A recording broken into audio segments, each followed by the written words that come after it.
오늘은 요즘처럼 무덥고 습할 때 즐기실 수 있는 시원한 냉라면 몇 가지를 소개해드리겠습니다. 놀랍게도 맛있습니다.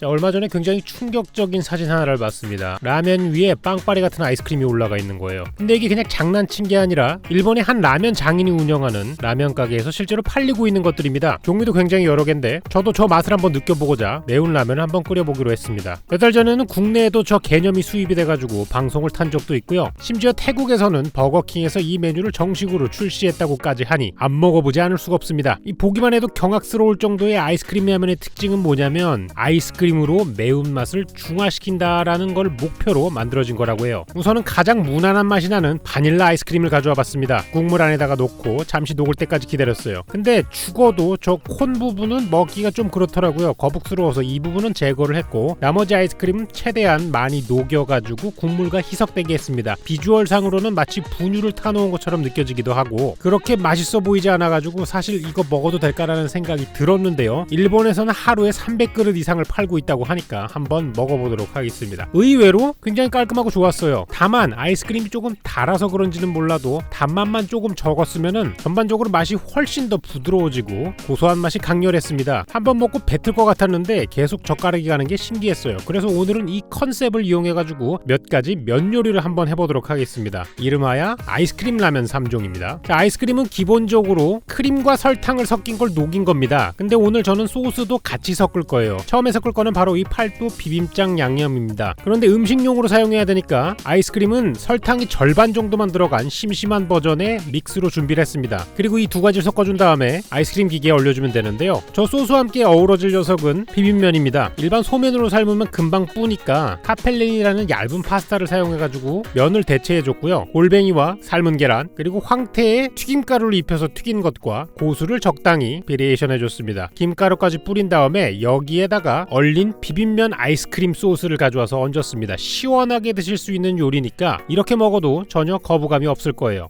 다음으로 만들 요리는 역시나 시원하게 먹는 면 요리입니다. 바로 분짜인데요. 베트남 하노이를 대표하는 면 요리로 쌀국수를 새콤달콤한 차가운 국물에 담갔다가 먹는 음식이에요. 이 분짜에는 반드시 들어가야 되는 게 있는데 바로 구운 고기입니다. 전통적으로는 완자를 사용하기 때문에 재료들을 모두 섞어가지고 동그랑땡 비슷한 녀석을 만들어주기로 했습니다. 그냥 석쇠불고기 이런 걸 사용하셔도 되지만 오늘 만드는 음식들은 가급적이면 정도를 따라가기로 했어요. 왜냐하면 제가 소스를 아이스크림으로 만드는 파격적인 행보를 하기 때문에 나머지는 적어도 맛있게 만들어야 되지 않나라는 최후의 양심 같은 게 생기더라고요. 고기는 처음에는 조그맣게 펼쳐줬는데 하다 보니까 귀찮아져가지고 그냥 크게 햄버거 스테이크 모양으로 했습니다. 어차피 가위로 잘라서 먹으면 똑같으니까 여러분들 이해해 주시기 바라고요. 낮은 불에서부터 불을 조금씩 올리면서 타지 않게 구워보려고 했었습니다만 계속 굽다 보니까 어쩔 수 없이 저 까무잡잡한 탄 것들이 생기기 마련이에요. 왜냐하면 양념에 설탕이랑 간장 이런 것들이 잔뜩 들어가 있기 때문에 어쩔 수 없이 탑니다. 그러니까 여러분 타도 괜찮으니까 너무 높지 않은 불에서만 고기가 안까지 익을 때까지 구워주시고요. 여기에다 불맛을 위해 가지고 토치를 한 번 더 끄슬려 주도록 하겠습니다. 좋아하시잖아요, 불맛. 차가운 육수랑 먹었을 때 이 불맛이 훨씬 더 극대화가 돼서 이렇게 준비해봤습니다. 자, 분짜에 들어가는 소스, 분참 소스라고 하는데요. 생각보다 몇 가지 재료가 들어가지 않습니다. 그 중에서 가장 중요한 거는 이 액젓인데요. 저 같은 경우는 친수의 제품을 사용을 했습니다. 제가 먹었던 것 중에서는 그나마 이 녀석이 괜찮더라고요. 들어가는 모든 재료들을 전부 다 믹서기에다가 넣고 갈아주시면 되겠습니다. 원래 전통적으로 만드는 거는 절구에다가 넣고 빻으시면 되는데 오늘은 아이스크림을 만들어야 하기 때문에 저런 고수 껍질들이 남아있으면 안 돼요. 그래서 몽졸이 곱게 갈아준 다음에 체에 한번 걸러가지고 얼려서 아이스크림 형태로 준비해 주도록 하겠습니다. 아이스크림이 되는 동안 나머지 재료를 준비해 주시면 되는데 가장 중요한 건 면입니다. 분투이 또는 버미셀리라고 검색을 하시면 나오는 저 면 위에다가 구운 고기와 채 썰은 당근, 오이 그리고 상추를 얹어주시면 끝이에요. 여기에다가 만든 소스를 섞어 드시는 게 보통인데 저 같은 경우는 얼린 아이스크림 소스를 가져왔습니다. 어차피 시원하게 먹는 거기 때문에 이것도 아름답게 완성됐다고 볼 수 있겠죠. 자, 마지막으로 여러분들이 되게 많이 드시는 재료가 있잖아요. 바로 냉소바입니다. 냉소바 국물을 만들어주기 위해서 육수부터 만들어줘야 되는데 저는 다시마와 찬물과 건표고를 사용했어요. 찬물에다가 이것들을 불린 다음에 30분 뒤에 보시면은 다시마가 불어져 있습니다. 그리고 이걸 제거해줘야 돼요. 다시마는 30분 이상 불리면 국물이 탁해지고 찐득찐득해지기 때문에 이 타이밍에 빼주도록 하겠습니다. 그리고 표고만 1시간 정도를 더 불려주면 이렇게 황금 육수가 나오는데요. 이걸 기본으로 오늘 쯔유를 한번 제대로 만들어 보도록 하겠습니다. 콜드브루 육수가 없다면 그냥 물을 사용하셔도 대세에는 큰 지장이 없습니다. 자, 그 다음에 해줄 거는 국물 요리하실 때 많이 쓰시는 뒤포리와 멸치를 가져와가지고 똥을 다 따줬습니다. 뼈까지는 제거해주지 않으셔도 됩니다. 그 다음은 요것들을 기름 없이 팬에서 볶는 작업을 통해가지고 비린내를 날려줍니다. 기름 없이 볶는 거를 덮는다라고 표현을 합니다. 녹차 같은 걸 이런 식으로 덮어주고요. 토치로 냄새도 확실히 잡아주도록 하겠습니다. 자, 토치로 지져주는 거는 멸치만 하는 게 아닙니다. 안에 들어가는 채소들도 한 번씩 구워주시면 훨씬 더 맛과 향이 살아나니까요. 대파와 생강 그리고 양파는 토치에다가 끓여가지고 색을 확실하게 내주시면 좋을 것 같습니다. 이렇게 해가지고 모든 재료들을 끓여서 함께 넣어주신 다음에 끓여주시는 형태로 쯔유를 만들면 되는데요. 좀 전에 만들어 놓았던 기본 육수에다가 나머지 재료들을 모두 다 넣고 끓여주시면 되겠습니다. 한 소금 끓으면 불을 낮춰가지고 30분 정도 더 끓여주신 다음에 불을 반드시 끄고 여기에다가 가스오부시 포까지 넣어서 식혀주시면 되겠습니다. 이 쯔유로 시원한 소스를 한번 만들어 볼 건데요. 쯔유만 넣으면 섭섭하잖아요. 여러분들의 코를 후벼 파는 바로 그 맛 와사비와 함께 섞어가지고 코가 찡해지는 쯔유 소스를 얼려오도록 하겠습니다. 그 사이에 준비해 줄 건 메밀면입니다. 메밀면 위에다가 무 갈아준 녀석을 얹어주고요. 김과 쪽파를 마무리해 주도록 하겠습니다. 그리고 쯔유 소스를 가져옵니다. 이것도 역시 얼음에 담가 먹는 시원한 녀석이잖아요. 이렇게 해서 세 가지 요리가 다 완성이 됐고요. 한번 비벼보도록 하자고요. 사실 비빔면은 모양만 보자면 약간 로제 같은 모양인데요. 일반적으로는 그냥 깔끔하게 빨간색만 나야 되는데 약간 크림 색깔이 타져가지고 당황하실 수도 있을 겁니다. 그런데 놀랍게도 매운 걸 잘 못 먹는 저에게는 크림이 들어가가지고 부드러운 느낌을 주는 게 훨씬 좋았습니다. 살짝 매운 로제 같은 느낌이 들다고나 할까요? 저는 처음에 이걸 만들 때 너무 역한 음식이 나오지 않을까 고민을 했는데 생각보다 맛있는 녀석들이 나왔고 놀랍게도 오늘 만든 거 전부 다 맛있어가지고 영상을 올리는데 아무런 꺼리낌이 없었습니다. 심지어 두 번째로 나온 이 분참 소스 같은 경우에도 함께 넣었던 고수나 액젓 소스 같은 게 너무나 잘 어우러져가지고 평소에 베트남 음식이나 태국 음식 이런 것들을 좋아하시는 분들, 특히 분짜를 좋아하시는 분들은 훨씬 더 시원하고 깔끔하게 드실 수 있다는 장점이 있었어요. 보통 이렇게 차갑게 먹는 것들은 얼음을 섞거나 육수를 얼린 상태로 제공되거나 이렇게 되는데 그것과는 다르게 아이스크림이 자연스럽게 녹으면서 가지고 있는 맛이 그대로 희석되지 않고 느낄 수 있기 때문에 좋았어요. 심지어 이 냉소바가 가장 맛있었는데요. 그 이유는 고추냉이의 매운맛이 어느 정도는 크림에 섞이면서 희석이 되니까 훨씬 더 부드럽게 느껴져가지고 오늘 만든 세 가지 중에 가장 맛이 좋았습니다. 제가 입맛이 이상한가 해가지고 직원들에게도 모두 다 한 번씩 먹여보았는데요. 오늘 베스트 픽은 바로 이 녀석이었습니다. 평소에 와사비를 못 드시는 분들은 와사비와 크림을 살짝 섞으면 훨씬 더 맛있게 되지 않을까 이런 팁을 한번 내보고요. 자, 마지막으로 이번에는 디저트용 아이스크림을 한번 만들어 보기 위해 가지고 신박한 녀석을 가져와 봤는데 흑맥주입니다. 여기에다가 크림을 섞어서 맥주 아이스크림을 한번 만들어 보기로 했습니다. 흑맥주 아이스크림이 만들어지는 동안 함께 어우러질 와플을 준비해 봐야 되는데요. 벨기엔 와플 이런 거 말고 최근에 굉장히 빠진 거는 그 와플 대학에서 파는 생크림이 듬뿍 들어간 사과잼이 듬뿍 들어간 그 녀석이어가지고 아메리칸 와플 믹스를 가져와가지고 한번 구워봤습니다. 와플은 예전에 비빔밥 와플을 페이커 선수와 함께 구우면서 여러 번 구워본 적이 많기 때문에 전문가 수준으로 구울 수 있게 되었고요. 자, 완성된 흑맥주 아이스크림은 바로 이렇게 나옵니다. 색깔이 굉장히 야릇합니다. 저는 까맣게 안 나올 줄 알았는데 그래도 회색 형태를 갖춰주고 있어서 뿌듯했고요. 아이스크림을 통째로 얹어가지고 납작하게 압축시켜준 다음에 요것들을 잘라가지고 맛있게 한번 먹어보았습니다. 저 두께